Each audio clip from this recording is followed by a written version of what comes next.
Everyone, आज हम देखने वाले हैं कि हमारा जो एट्रियल ब्लड प्रेशर है उसको नर्वस सिस्टम किस तरह से रेगुलेट करता है। यानी नर्वस सिस्टम हमारे जो ब्लड प्रेशर उसको किस तरह से रेगुलेट करता है। तो सब में पहले आती है बात ब्रेन की। तो ब्रेन के अंदर क्या होता है, ब्रेन स्टेम होता है। और ब्रेन स्टेम कह रहा है कि एक सेंटर प्रेजेंट होता है, वैसोमोटर सेंटर। देखो, ब्रेन स्टेम में 3 पार्ट होते हैं, मिड ब्रेन, पोन्स और मेडुला ओब्लोंगेटा। और इसी मेडुला ओब्लोंगेटा में एक सेंटर प्रेजेंट होता है जिसको बोलते हैं वैसोमोटर सेंटर। और यही रेगुलेशन करता है हमारे ब्लड प्रेशर। क्योंकि वैसोमोटर सेंटर के जो वैसोमोटर सेंटर है इसके पास 3 पार्ट होते हैं, वैसो डायलेटर, वैसो कॉन्स्ट्रिक्टर और एक होता है सेंसरी एरिया। तो वैसोमोटर सेंटर क्या करता है, सिग्नल देता है सेंसरी एरिया को। वैसोमोटर सेंटर ये बोलता है, इसने सिग्नल दिया कि सेंसरी एरिया को, वही कह रहा है आगे जाके सेंसरी एरिया रिस्पॉन्सिबल होता है रेगुलेशन ऑफ करने के ब्लड प्रेशर। मान लो कह रहा है कि हुआ कि आपकी बॉडी में ब्लड प्रेशर हाई होगा, तो वैसोमीटर ने सिग्नल दे दिया सेंसरी एरिया को। अभी सेंस करेगा कि ब्लड प्रेशर हाई, हमारी बॉडी में ब्लड प्रेशर कम है। यदि मान लो ब्लड प्रेशर हाई है तो वो किसको सिग्नल देगा, आगे जाकर वैसो डायलेटर एरिया को। डायलेट से नाम समझो, यानी ये ब्लड वेसल्स को क्या कर देगा, डायलेट कर देगा।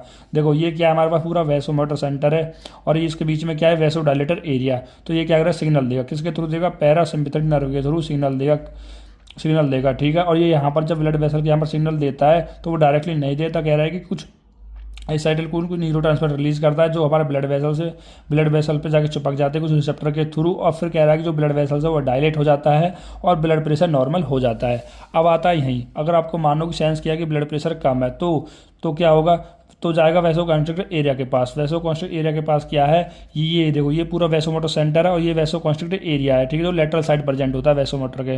तो ये कह रहा है कि हमारे इंपल्स जनरेट करेगा, सिंपैथिक नर्वस सिस्टम से कुछ इंपल्स जनरेट करेगा। ठीक है। और यहाँ पर जाके क्या रिलीज करेगा, कुछ न्यूरोट्रांसमीटर जिसको बोलते हैं नॉन एड्रेनलिन।